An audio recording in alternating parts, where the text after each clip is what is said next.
Bonjour, alors vous me soumettez à un énoncé qui vous a posé problème, et je trouve qu'il est tellement intéressant parce qu'il part dans plein de directions que on va le traiter, puis je vous invite après à faire des exercices éventuellement du même type.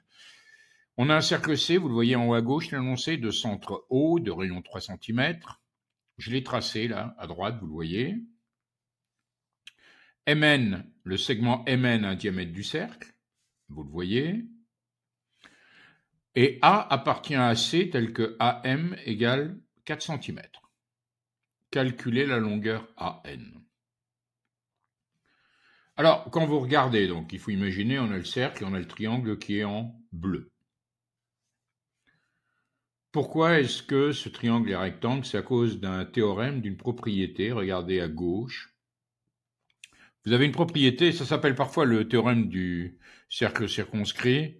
Le cercle circonscrit à un triangle rectangle a pour diamètre l'hypoténuse de ce triangle. Ça veut dire que quand vous avez n'importe quel triangle rectangle, si vous prenez le milieu de l'hypoténuse, vous pouvez tracer un cercle qui passe par tous les sommets. Mais ce qui nous intéresse, ça, c'est le théorème réciproque, la propriété réciproque.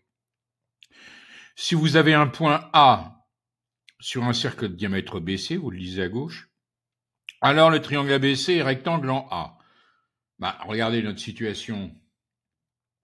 On a bien un point A qui est situé sur le diamètre, enfin sur le cercle plutôt de diamètre MN. Alors forcément, le triangle AMN est rectangle en A. C'est ce que j'ai écrit dans le premièrement. On veut calculer AN. AMN est rectangle en A. Alors si vous aviez un devoir là-dessus, il faudrait quand même rédiger en faisant appel à la propriété qu'on a à gauche sur fond jaune. Bon, alors une fois qu'on a montré que ce triangle était rectangle, d'après le théorème de Pythagore, qu'est-ce que je peux dire? MN au carré égale AM carré plus AN carré, ça vous le savez bien. Hein. La longueur de l'hypoténuse au carré, c'est la somme des deux longueurs des côtés droits, chacune au carré. Donc je remplace, MN carré, ça nous fait 6 au carré, AM carré, 4 au carré, AN carré, je connais pas, c'est ce que je cherche. Donc ça me donne AN carré égale 6 au carré moins 4 au carré, ça fait quoi? 36 moins 16, ça fait 20. Donc attention, AN, donc, c'est racine de 20. Alors on peut l'écrire mieux, hein, racine de 20. Racine de 20, c'est racine de 4 fois 5. Autrement dit, c'est racine de 4 au carré fois racine de 5. Donc, qu'est-ce que ça va me donner? Ça va me donner 2 racines de 5. C'est racine de 2 au carré fois 5. Donc, ça nous donne 2 racines de 5. Je le mets en dessous en vert. Deuxième question, calculer le cosinus de AMN. Alors là, quelque chose d'amusant, regardez en bas. Vous savez qu'il faut connaître ces formules du cosinus du sinus, le côté adjacent sur l'hypoténuse ou le côté opposé sur l'hypoténuse, etc. Pour ça, il y a un petit truc, un petit moyen, on appelle ça mémotechnique, c'est casse-toi.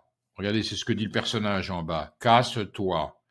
Le cosinus, c'est l'adjacent sur l'hypoténuse. Le sinus, l'opposé sur l'hypoténuse. La tangente, l'opposé sur l'adjacent. Bon, si vous prenez l'angle AMN, vous le voyez, je l'ai passé en vert. Alors attention, dans le triangle AMN, le côté adjacent, c'est AM. Et le côté qui est l'hypoténuse, c'est bien sûr MN. Donc, qu'est-ce que je peux écrire? Cosinus de AMN, c'est bien AM sur MN, c'est-à-dire 4 sur 6. D'accord? Puisque le cercle, il a pour rayon 3. Ça me fait 2 tiers. Donc, on a trouvé le cosinus en appliquant ce qu'on doit connaître. Le cosinus, c'est la longueur du côté adjacent sur la longueur de l'hypoténuse.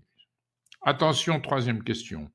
Soit B appartenant à la demi-droite MA. Vous avez vu, quand il y a une parenthèse, c'est une demi-droite. Attention. Tel que MB égale 6 cm. Et H, la projection orthogonale de B sur la droite MN. Alors, regardez la figure. Bon, pour trouver B, c'est pas compliqué. Vous allez sur la demi-droite MA, vous prenez 6 cm. Mais attention, qu'est-ce que c'est que la projection orthogonale? C'est le point H, c'est-à-dire que vous tracez la perpendiculaire issue de B qui passe par la perpendiculaire à MN. Et vous obtenez le point H. On appelle ça aussi le pied de la perpendiculaire. Alors, on a ce point H. on vous demande de calculer la longueur MH. Alors regardez bien, vous avez le triangle, vous voyez, il est en vert, BHM. C'est un triangle rectangle? Bah oui, hein, projection orthogonale H. On a forcément un angle droit ici au niveau de BH et HN. Conclusion, BMH est un triangle rectangle. Je connais le cosinus de l'angle BMH. Bah oui, parce que l'angle BMH, c'est le même que l'angle AMN. Donc, je peux dire que le cosinus de AMN, c'est quoi? C'est MH, l'adjacent. Je travaille dans le triangle BMH, hein, rectangle en H. Qu'est-ce que j'ai? Cosinus de AMN, c'est MH sur MB, c'est-à-dire c'est MH sur 6. Donc MH, c'est le cosinus de l'angle fois 6, c'est-à-dire 6 fois 2 tiers, c'est-à-dire 4. Dernière question, montrez que les triangles BMH et AMN sont isométriques. Ça veut dire que 2 à 2, ils ont les côtés de même longueur. Ça veut dire qu'ils sont, vous l'avez appris en 4e, vous employez peut-être plus souvent le mot égaux. Pour montrer que deux triangles sont égaux, vous pouvez montrer que tous les côtés sont 2 à 2 de même longueur. Hein, je l'ai mis en bas, regardez. Vous pouvez, ou bien vous trouvez un angle de même mesure pour les deux triangles compris entre deux côtés de même longueur. Là, vous êtes sûr que les deux triangles sont égaux. Ou bien alors, vous trouvez un côté de même longueur compris entre deux angles de même mesure. Mais regardez là, dans notre situation, regardez bien, vous avez le triangle vert BMH, vous avez le triangle bleu AMN. Pensez toujours à notre angle AMN. Si vous prenez le triangle bleu, vous le voyez, il est compris entre un côté qui fait 4 et un côté qui fait combien? 6. Si vous prenez le triangle vert BMH, l'angle, le même angle évidemment, il est compris entre un côté qui fait 6, BM fait 6, et MH, vous venez de le calculer, ça fait 4. Donc, vous avez un angle de même mesure compris entre deux côtés de même longueur. Donc, les deux triangles sont isométriques, ils sont égaux. Voilà, alors là, vous avez un exercice riche. Refaites-le, jouez le jeu, vous copiez l'énoncé, vous le faites sans regarder le résultat sur la vidéo, parce que c'est vraiment un exercice riche qui vous fait travailler un tas de compétences. Hein. Voilà.